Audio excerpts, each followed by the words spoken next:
Bonjour à tous et bienvenue dans cette nouvelle vidéo sur Symfony UX.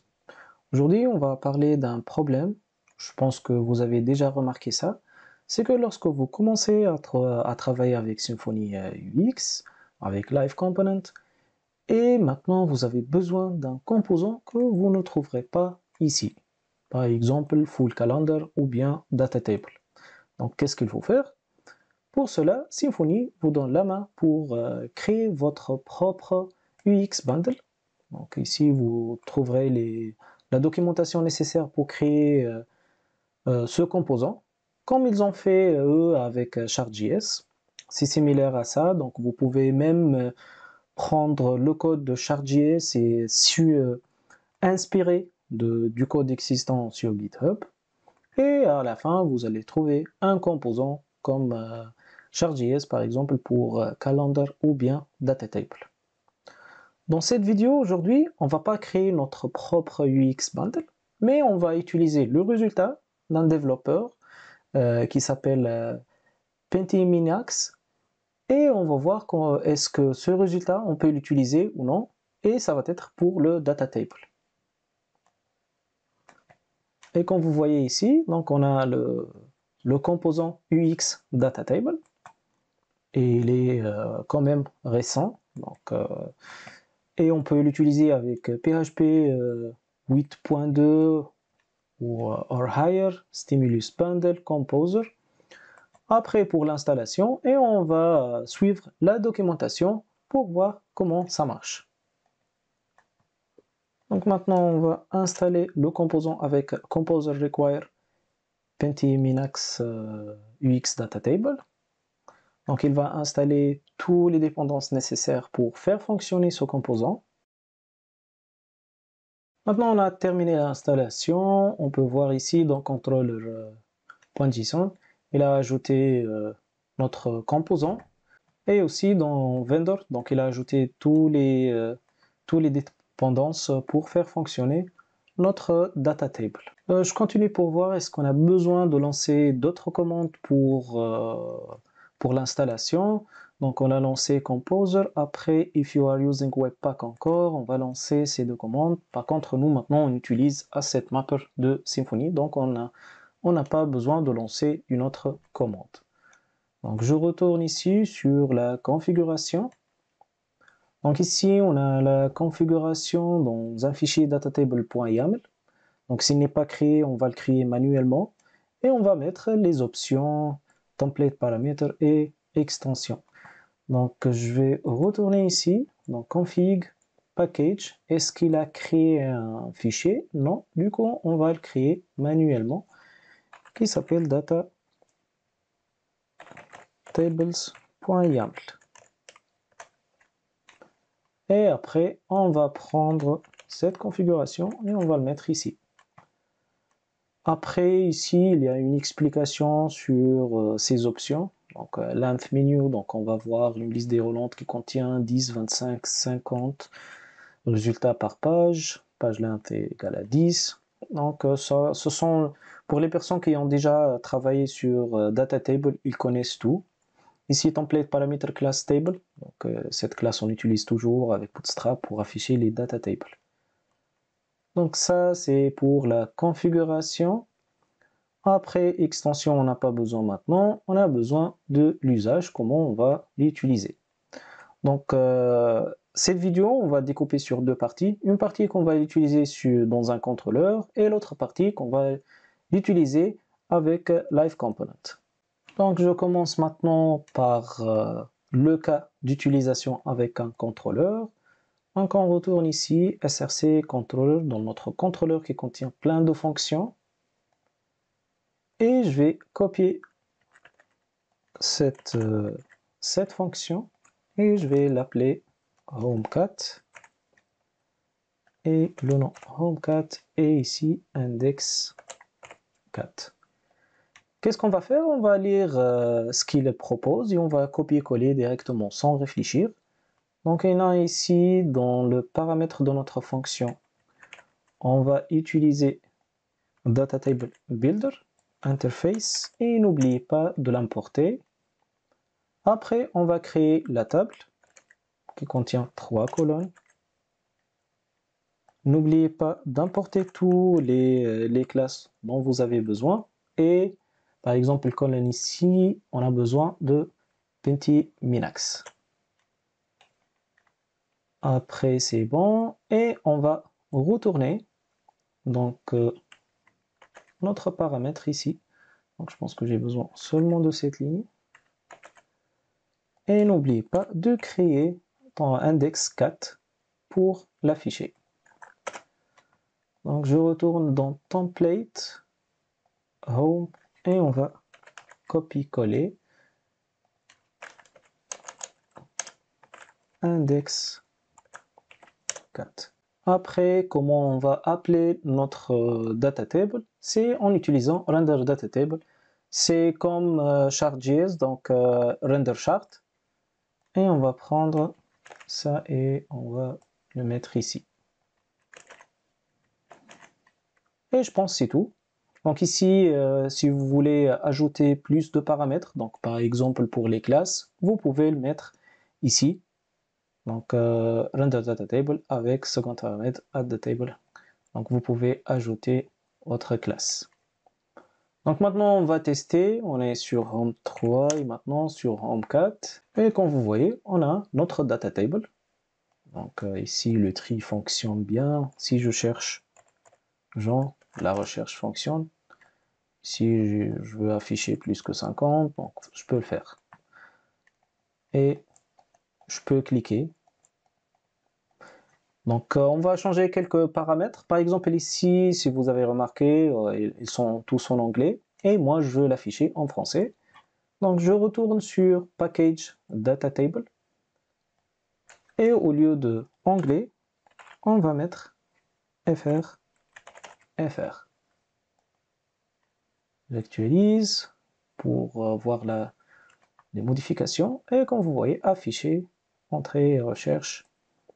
Et pour la sélection, donc je ne veux pas faire des sélections, donc je vais commenter select et son style. Et comme vous voyez, donc c'est bon, je ne peux pas sélectionner. Donc comme vous voyez ici, notre data table fonctionne bien et c'est le même principe que chart.js. Donc si vous voulez ajouter plus d'options, vous pouvez l'ajouter dans votre code PHP dans le contrôleur, dans notre cas maintenant. Après, ce qu'il dit pour l'utilisation, donc on peut aussi utiliser donc, Stimulus pour faire les changements côté front. Donc ce qu'on va faire maintenant, juste pour faire un test, je vais créer un contrôleur. Je copie ça et je vais l'appeler DataTable Controller.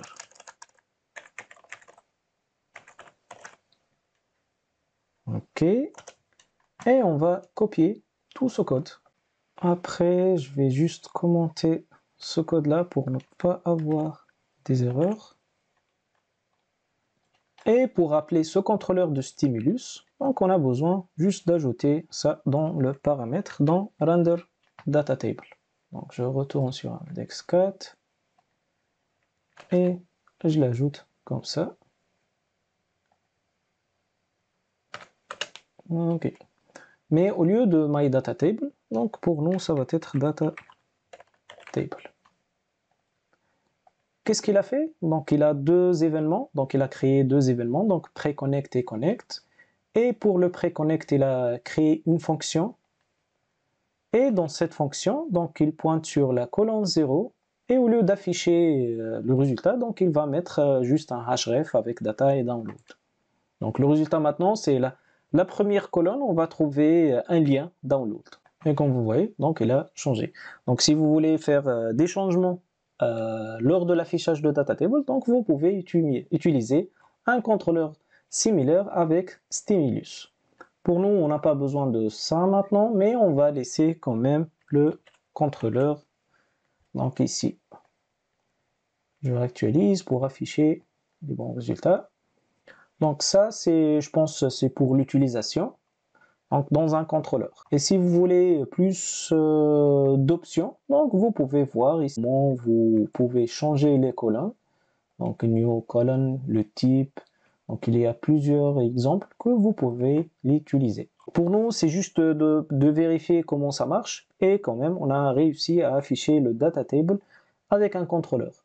Maintenant, je vais utiliser le même principe, mais on va l'afficher avec Symfony Live Component. Et pour la création de ce composant, on va utiliser comme d'habitude la commande, donc Symfony console et make a tweak component. Donc on va l'appeler data table. Est-ce qu'on a besoin d'ajouter component? Non, on va pas le mettre. Donc data table seulement, ça va être live component, donc yes. Et comme vous voyez, donc il a créé notre composant. Donc je ferme celui-là, on n'a pas besoin de ça.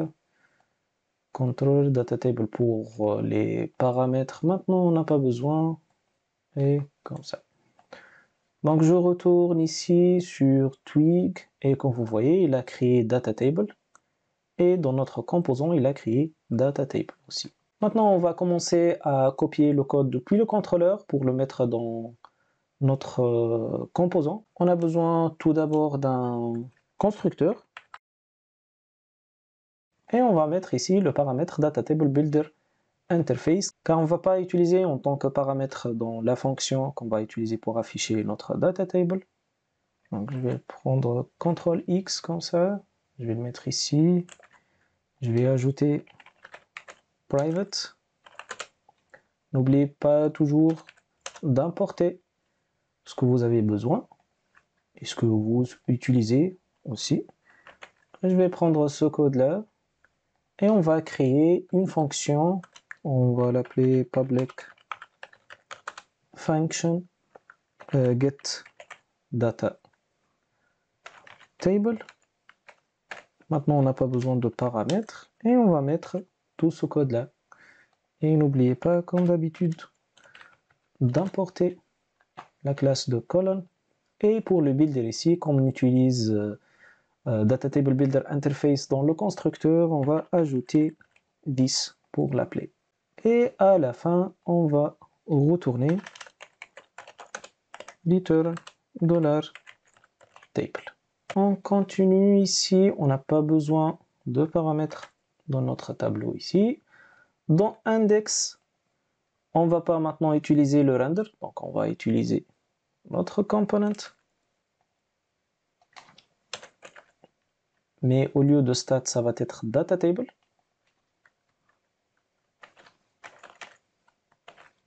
Comme ça. Et le render, on va le prendre et le mettre dans notre component. Et n'oubliez pas, donc comme on va afficher render data table ici, n'oubliez pas d'ajouter expose in template, ce qu'on a utilisé par exemple pour la charte chart.js. Donc je supprime, j'ai pas besoin de ça maintenant, et j'ai besoin d'ajouter l'attribut expose in template. Et ça sera tout. Donc on a pris Data Table Builder Interface et on a créé notre tableau et on va le retourner. Et dans notre index, on appelle component data table, donc le nom de notre composant. Et dans le fichier html.twig, on utilise le render table, data table. Donc je retourne ici. Il faut qu'il n'y ait pas de différence entre les deux affichages. Donc quand vous voyez ici, il ne trouve pas, car ici j'ai retourné table. Par contre, nous ce qu'on a mis, c'est le nom de la fonction getDataTable. Donc il faut que je mette datatable. Et n'oubliez pas de mettre le datatable en minuscule, le D ici. Et comme vous voyez, on a le même résultat, donc on affiche notre datatable. Maintenant, je vais essayer de pousser un peu l'utilisation de datatable avec Live Component et on va créer notre propre filtre. Donc au lieu d'utiliser celui-là, on va créer notre propre filtre pour vous montrer comment on peut utiliser datatable avec Live Component d'une manière très facile. Tout d'abord, on va ajouter notre, on peut dire, live prop. Donc on va l'appeler public string qui va être nullable, donc string $name qui va être nul par défaut, et n'oubliez pas d'ajouter l'attribut liveProp et aussi writable égale à true.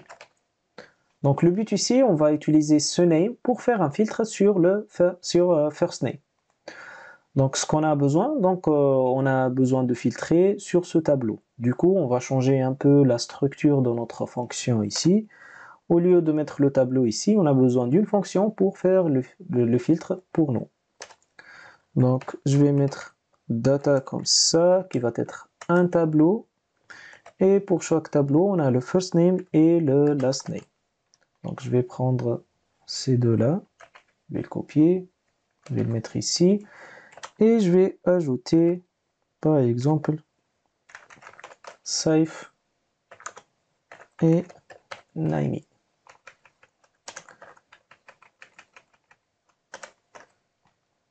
Point virgule à la fin. Et on va retourner donc notre data. Donc j'ai besoin d'enlever comme ça. Donc maintenant, on récupère ce data et on l'affiche dans notre tableau. Maintenant, ce que je vais faire, je vais utiliser une fonction, donc en PHP, pour faire le filtre. Vous pouvez trouver d'autres solutions pour le faire, mais c'est juste un exemple pour vous montrer comment ça marche.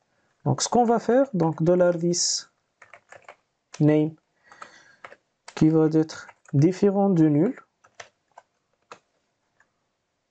et aussi $this name qui va être différent du vide. Donc, comme ça, et différent du vide. À ce moment-là, donc je peux filtrer. Donc j'ai besoin de quelque chose dans le champ input qu'on va créer. Donc $data, on va créer une fonction array, on va utiliser arrayFilter. Donc après sur data, et après qu'est-ce qu'on va faire? On va utiliser une autre fonction, donc à l'intérieur, le callback sur le row. Et après, ce qu'on va faire, return stdio_pos. Donc, si on trouve que $row de 0, donc on cherche le nom. Donc, du coup, this name, et qui va être différent de false. Et à la fin, on va retourner $data égale array underscore value de notre $data. Oui, on a besoin de point virgule ici. Donc cette fonction est une petite fonction pour faire le filtre selon notre variable name. Et après, donc à la fin, on va envoyer data pour l'afficher dans le tableau. Maintenant, ce qu'on a besoin de faire, c'est d'ajouter ici notre champ input, que j'ai préparé déjà le code, donc pour ne pas perdre votre sur un truc HTML. Ici, on a un label, après le champ input avec un ID, le name placeholder et le data model, ça ce qu'on a besoin. Le data model, c'est le name, c'est notre liveProp. Maintenant, je retourne sur notre interface et j'actualise pour afficher les modifications. Et comme vous voyez, on a le nom. Donc maintenant, si je cherche que S, et comme vous voyez, donc il le trouve. Je mets AIF, donc il fait la recherche en temps réel. Mais si vous avez remarqué, ici, à chaque recherche, donc il ajoute un nouveau data table. Donc ça, c'est un problème. Mais s'il faut comparer avec ce qu'on a fait avec Chart.js, donc on n'a pas eu ce problème, car Chart.js utilise la balise Canvas. Donc les Canvas, ils font la modification dynamique dans la balise. Par contre, nous, maintenant, on utilise un tableau. Pour lui, c'est un nouveau tableau, du coup, il l'ajoute à notre tableau. Pour ce problème, j'ai trouvé une solution. Donc, je vais vous montrer ça. Et si vous avez d'autres idées, vous pouvez les mettre dans les commentaires. L'idée, c'est de supprimer l'ancien data table avant de mettre la nouvelle data table. Et pour cela, on va utiliser le contrôleur qu'on a créé avec Stimulus. Donc je retourne dans notre contrôleur de Stimulus Data Table. Je ferme cette partie. Et comme vous voyez ici, on a cette fonction, donc l'événement pré-connect. The table is not yet created. Donc la nouvelle table n'est pas créée, donc on peut supprimer l'ancienne. Et pour cette suppression, vous pouvez utiliser soit un code JavaScript ou bien jQuery. Pour moi, donc je vais essayer d'utiliser jQuery, mais avant de l'utiliser, j'ai besoin de l'installer. On va utiliser import map, donc Symfony console import map require jQuery. Et comme vous voyez, donc c'est facile l'installation. Et maintenant, on va l'importer. Import $from jQuery. Et maintenant, dans notre fonction, on va récupérer l'ID de notre data table. Et pour chercher ça, donc vous pouvez se baser sur create data table ici. Donc user table, c'est l'ID, mais lors de la création, le composant, il va ajouter underscore wrapper. Donc vous pouvez dès maintenant copier ça. On va ajouter une condition if n'oubliez pas comme c'est un ID, donc la dièse underscore wrapper point length pour vérifier l'existence. Donc s'il existe, on va le supprimer. Donc on va mettre comme ça et après point remove. Maintenant j'actualise et je refais le test et comme vous voyez, on n'a pas le problème. Et avec ces deux lignes là, on a réussi à corriger le problème. Lorsque Live Component fait un re-render, on ne duplique pas l'affichage de data table. Avant de terminer la vidéo, on va essayer d'ajouter les boutons de CSV, Excel, PDF et Print dans notre data table. Donc si vous avez remarqué, lorsqu'on a mis la configuration ici, on a dit Extension Button CSV, Excel, PDF et Print. Mais comment on peut le faire? Donc je retourne sur la documentation dans la partie extension et comme vous voyez, donc il a dit qu'on a besoin d'appeler donc button extension et après l'appliquer avec l'option extension. Ce que je vais faire, moi je vais prendre le code tel qu'il est. Donc, je vais le mettre ici. N'oubliez pas toujours d'importer les classes, le type. Ok, on est bien. Et après, on va ajouter l'extension. Ici, on utilise table. Et après, bon, c'est ça, tout ce qui est indiqué dans la documentation. Donc maintenant, j'actualise pour afficher les boutons. Et comme vous voyez, rien ne s'affiche. Donc j'ai eu ce problème et lors de mes recherches et inspections sur le composant, que je pense la documentation est il manque cette partie dans la documentation ou bien cette indication. Après, il faut indiquer où est-ce qu'on va afficher. Donc c'est vrai qu'on a ajouté l'extension ici, mais il n'est pas indiqué. Dans notre cas, ce que je vais faire, donc je vais l'ajouter, donc table, et ça va être avec l'option layout. Et j'ajoute feature 4 points buttons. Ici, je vérifie le layout. Donc, c'est top start, top end, bottom start et bottom end. Et comme moi, j'ai pris la première, donc ici, top start, donc ça va être, au lieu d'afficher, donc ici, page length, donc on va mettre les boutons. Et maintenant, si j'actualise, il va supprimer afficher et il va mettre les 4 boutons. Et comme vous voyez, donc on a les boutons copier, CSV, Excel et PDF. Et si je teste un, et comme vous voyez, il affiche bien, donc il récupère bien le document. C'est tout pour cette vidéo. Je pense qu'on a fait le tour sur l'utilisation de data table.